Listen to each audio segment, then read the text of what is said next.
ఇస్తే మీకు ఆ పర్సనల్ బెనిఫిట్ అనేది వస్తుంది అనుకుంటా. అందుకని నిన్న ప్రెస్ మీట్ పెట్టారు. ఏ రకంగా కూడా ఎమ్మెల్యే గారికి ఇన్వాల్వ్మెంట్ లేని దాంట్లో ఎమ్మెల్యే గారిని 1కి 10 సార్లు ఆయన సొంత లాభం అన్నారు. ఏ రకంగా లాభం ఉంటుందో మీకు ఉంటుందేమో కానీ ఆయన దాంట్లో లాభం కూడేది ఏమి ఉండదండి. ఇంకా ఆయన పర్సనల్ ఫండ్స్ ఆయన పర్సనల్గా ఉన్న ఫౌండేషన్స్ ద్వారా ప్రజల్లోకి వస్తున్నారు. వాళ్ళకని చాలా వరకు సంక్షేమాలు అందజేస్తున్నారు. అంతేకాని ఆయన పర్సనల్ బెనిఫిట్ ఎక్కడా లేదు. ఆయన ఎక్కడైనా డెవలప్మెంట్కి చూస్తున్నారే తప్ప పర్సనల్గా ఎక్కడా కాదు. కాబట్టి మీ వ్యాఖ్యలని మేము ఖండిస్తున్నాం తీవ్రంగా. కాబట్టి మాట వదిలినప్పుడు చూసుకొని మాట్లాడాలండి. ఎక్కడైనా నిజాలు తెలుసుకొని మాట్లాడాలి. ఇది ప్రపోజల్ ఈరోజు నిన్న వచ్చింది కాదు కదా. కాబట్టి దీన్ని పూర్తిగా అసలు మీరు స్టడీ చేసి అనేది ఈ ప్రెస్ మీట్ అనేది పెట్టుండాల్సింది. ఇది 2 సంవత్సరాల క్రితం శాంక్షన్ అయింది. అప్పుడు మాట్లాడని మీరు, అప్పుడు మీ మిత్రుడైన ఎమ్మెల్యే గారు వెల్లంపల్లి శ్రీనివాసరావు గారే ఉన్నారు కదా, అప్పుడు మీరు ఎందుకు నోరెత్తలేదు? అప్పుడు ప్రజల గురించి ఎందుకు ఆలోచించలేదు? ఆనాడు మీరు కళ్ళకు గంతలు కట్టుకొని ఈనాడు ఎలా మాట్లాడుతున్నారు? అంటే మీకు అప్పుడు సొంత బెనిఫిట్ ఏమైనా కలిగిందా నోరు మూసుకొని ఉండడానికి? ఈరోజు మళ్ళీ ఇంకో బెనిఫిట్ పరంగా మీకు ఎవరైనా అప్రోచ్ అయితే మీరు మళ్ళీ ఈ మాటలనే మాట్లాడారని చెప్పి అది మీకు తెలియాలి. ఇవన్నీ కూడా దృష్టి పెట్టుకొని ప్రజల్లోకి మేము నిజాలే తీసుకెళ్తున్నామండి. అక్కడ ఎవరికి కూడా పర్సనల్ బెనిఫిట్ అనేది లేదు. ప్రాపర్ అక్కడ ఏది శాంక్షన్ అయినా అది ఫుడ్ కోర్టే కానివ్వండి, వాకింగ్ ట్రాకే కానివ్వండి, ఎక్కడా కూడా మేము ఇచ్చేయము. కేవలం మేము అక్కడ డివిజన్ డెవలప్మెంట్ ఒకటే చూస్తాము. ఆక్రమణ అనేది గురవ్వకుండా అని చెప్పేసి చూసుకుంటాము. ఎందుకంటే అది ఆక్రమణకు గురవుతుందని చెప్పి మేము ప్రూఫ్లతో సహా మేము ముందు ఇప్పుడు మేము చూపించాము. అలా చూపించి అదంతా క్లియరెన్స్ చేయడంలో మాకు సపోర్ట్ ఇవ్వమని చెప్పేసి మేము అపోజిషన్ కోరుకుంటాం తప్ప ఎక్కడ కూడా పనులకు అడ్డగించద్దు. చేస్తున్న డెవలప్మెంట్లో ఇన్వాల్వ్ కాకుండా దాన్ని ఎక్కడ అడ్డగించకుండా ఉండండి అని చెప్పేసి కోరుకుంటున్నాం. ధన్యవాదాలు.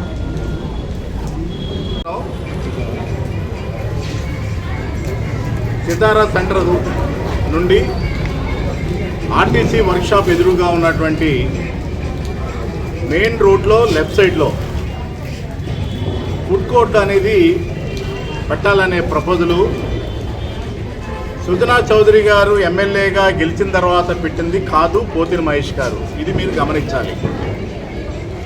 అలాగే స్థానిక కార్పొరేటర్ గారు పెట్టింది కూడా కాదనేది పోతిన మహేష్ గారు గమనించాలి. ఇది 2023 స్వచ్ఛ సర్వేక్షణ వాళ్ళు విజయవాడ అంతా కూడా ప్రతి సిటీలో కూడా ఈట్ స్ట్రీట్స్ అనేది ఉంటాయి. బందర్ రోడ్లో ఒకటి ఉంది, బిఆర్టీఎస్ రోడ్లో ఒకటి ఉంది. అప్పుడు ఎమ్మెల్యేగా ఉన్నటువంటి వెల్లంపల్లి శ్రీనివాసరావు గారి ఆధ్వర్యంలో ఇక్కడ పొన్నమి దగ్గర ఒక ఫుడ్ కోర్ట్ పెట్టాలని, సితారా బైపాస్ రోడ్లో ఒకటి పెట్టాలని అప్పుడు నిర్ణయం తీసుకున్నారు. నిన్న పోతిన మహేష్ గారు మాట్లాడుతూ వీటిలో సుజనా చౌదరి గారిని స్థానిక ఎమ్మెల్యే గారిని ఇన్వాల్వ్ చేయటం అనేది భావ్యం కాదని చెప్పి సందర్భంగా తెలియజేయగలుగుతున్నాం. ఎందుకనంటే మీరు అన్నినటువంటి 4 పాయింట్లు చెప్తా. చిన్న ఇడ్లీ బండి, అట్లు బండి వాళ్ళకి, నూడిల్స్ బండి వాళ్ళకి ఇబ్బంది కలుగుద్దని చెప్పి మాట్లాడారు. ఇవన్నీ ఎన్ని గంటల నుంచి ఉంటాయండి? మార్నింగ్ నుంచి ఉదయం 11 గంటల వరకు ఇడ్లీలు అమ్ముకునేవాళ్ళు, అట్లు అమ్ముకునేవాళ్ళు ఉంటారు. సో వాళ్ళకే ఇబ్బంది లేదు. ఫుడ్ కోర్ట్ పెట్టేది ఎన్ని గంటల నుంచి? రాత్రి 9:30 తర్వాత. బార్లు ఉండేది ఎన్ని గంటల వరకు ఉంటాయి? రాత్రి 9:30 వరకు. ఫుడ్ కోర్ట్ అనేది ఎన్ని గంటల నుంచి ఉంటుంది? 9:30 నుంచి ఉంటుంది. సో నూడిల్స్ బండ్లు కానీ రోడ్డు మీద ఉండేటువంటి బండ్లన్నీ కూడా 9:30కి క్లోజ్ చేస్తారు. ఫుడ్ కోర్ట్ ఓపెన్ చేసేది సాయంత్రం 9:30కి. మీరు బిఆర్టీఎస్ రోడ్లో చూడండి. మీరు ఇక్కడ ఏదో చాలా ఇబ్బందులు కలుగుతుంది, ఎందుకు మిస్ అయ్యారు పోతిన మహేష్ గారు అని నేను అడగదలుచుకున్నా. మీరు గొల్లపూడి నుంచి వచ్చేటువంటి లారీలు ఏదైతే ఉన్నాయో అట్కిన్సన్ రోడ్లోంచి వెళ్ళిపోతాయి. అంటే ఇక్కడ ఫుడ్ కోర్ట్ పెట్టేటువంటి స్థలంలోకి ఆ రోడ్లోకి రావని చెప్పి మీరు తెలుసుకోవాలి. రెండో పాయింట్ ఏంటంటే మీరు సుజనా చౌదరి గారిని ఇన్వాల్వ్ చేసి దీంట్లో ఏదో బురదల్లాలని ప్రయత్నం చేయడం అనేది ప్రజలందరూ గమనిస్తున్నారు. ఇక్కడ ఫుడ్ కోర్ట్ పెట్టడం అనేది మా ప్రపోజల్ కాదు. 2023లో ఎమ్మెల్యేగా ఉన్నటువంటి వెల్లంపల్లి శ్రీనివాసరావు గారు ఉన్నప్పుడే పెట్టినటువంటి ప్రపోజలు. ఇది ఎవరికి సంబంధం లేదు. మేము 1 ఇయర్ అవుతుంది బీజేపీ కూటమి ప్రభుత్వం వచ్చిన తర్వాత. ఇది 1 టౌన్లో ఎమ్మెల్యే సుజనా చౌదరి గారు గెలిచిన తర్వాత పెట్టినటువంటి ప్రపోజల్ కాదు.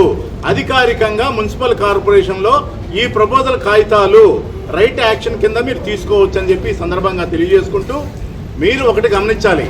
బురద జల్లాలంటే అంతకుముందు ఏదో వెల్లంపల్లి శ్రీనివాసరావు గారి మీద బురద జల్లారు. మరి అప్పుడు మీకు కౌంటర్ ఇచ్చాడో లేదు తెలియదు, కానీ మీరు ఏది మాట్లాడినా మేము కౌంటర్ ఇవ్వడానికి రెడీగా ఉన్నాం. బీజేపీ తరఫున మేము స్థానికంగా మున్సిపల్ కార్పొరేషన్లో ఏమి జరుగుతున్నాయో ప్రతిదానికి ఆన్సర్ ఇవ్వడానికి మేము రెడీగా ఉన్నాం. మీరు ఒకటి గమనించండి, అక్కడ ఉన్న స్థానిక కార్పొరేటరు, తెలుగుదేశం కార్పొరేటరు ఆవిడ పెట్టలేదు ఈ ప్రపోజలు. ఎవరు చేతులు మారలేదు, ఏ డబ్బు ప్యాకేజీలు మారలేదు. అంతకుముందు మీరున్నప్పుడు మీ స్నేహితుడు వెల్లంపల్లి శ్రీనివాసరావు గారు ఉన్నప్పుడు ఏమన్నా మారినాయేమో మీరు అడగండి. ఇక్కడ మాత్రం అది ప్రపోజల్ ఇప్పుడుది కాదు, 2023ది. మీరు రాత్రిపూట ఫుడ్ కోర్టుకి గంజాయి బ్యాచ్ వచ్చేస్తారు అయ్యొస్తారని మల్లాది విష్ణు గారు ఎమ్మెల్యేగా ఉన్నప్పుడు బీఆర్టీఎస్ రోడ్లో ఫుడ్ కోర్టు పెట్టారు. మరి అప్పుడు గంజాయి బ్యాచ్ రాలేదా, బ్లాడ్ బ్యాచ్ రాలేదా? ఇప్పుడే వస్తారా కొత్తగా? పోతిని మహేష్ గారు హైలీ ఎడ్యుకేటెడ్, మీరు అన్నీ కూడా స్టడీ చేసి మాట్లాడాలి. ఎందుకంటే మీరంటే మాకు గౌరవం ఉంది. ఫుడ్ కోర్టు దగ్గర గంజాయి బ్యాచ్ రారా, అల్లరి బ్యాచ్ రారా? 1 టౌన్లో సితారా దగ్గర పెడితే వస్తారా? మరి ట్రాఫిక్ బీఆర్టీఎస్ రోడ్లో మెయిన్ రోడ్లో ఉంది. మరి మీ ఎమ్మెల్యే మల్లాది విష్ణు గారు ఉన్నప్పుడు పెట్టినప్పుడు ట్రాఫిక్ ఇబ్బంది కలగలేదా? ఇది ఇంకా పెద్ద రోడ్డు, ఇంకా బీఆర్టీఎస్ రోడ్డు ఇంకా చిన్నది, మధ్యలో ఆక్యుపై చేసి పెట్టేశారు. దాన్ని ఏమంటారు? అప్పుడు తప్పు కాదు. కానీ ఒకటి గుర్తుపెట్టుకోండి, సుజనా చౌదరి గారు చాలా పెద్ద మనిషి. నిన్న మీ ఎలకల చలపతిరావు గారి డివిజన్లో ఒక ప్రోగ్రాం జరిగింది. ఆయన ఏమన్నా తెలుసా? ఇక్కడ ఎలక్షన్ ముందే పార్టీలు, ఎలక్షన్ తర్వాత అందరూ ప్రజాప్రతినిధులు. మేయర్ గారిని ఏదన్నా సరే ప్రభుత్వ కార్యక్రమాలు ఏదైనా ఉంటే శంకుస్థాపనలు కానీ ప్రారంభోత్సవాలు కానీ మేయర్ గారిని ఇన్వాల్వ్ చేయండి అని అధికారులు సూచించారు. అలాగే స్థానిక కార్పొరేటర్ వైఎస్ఆర్సీపీయా టీడీపీయా ఇవన్నీ చూడొద్దు, ప్రజాప్రతినిధిని ఇన్వైట్ చేయండి అని చెప్పి చాలా పెద్ద తరహాలో చెప్పారు. మీరు సుజనా చౌదరి గారిని విమర్శించే ముందు మీరు కొంచెం ఒళ్ళు దగ్గర పెట్టుకొని ఆలోచించి మాట్లాడాల్సిందిగా కోరుకుంటున్నాం.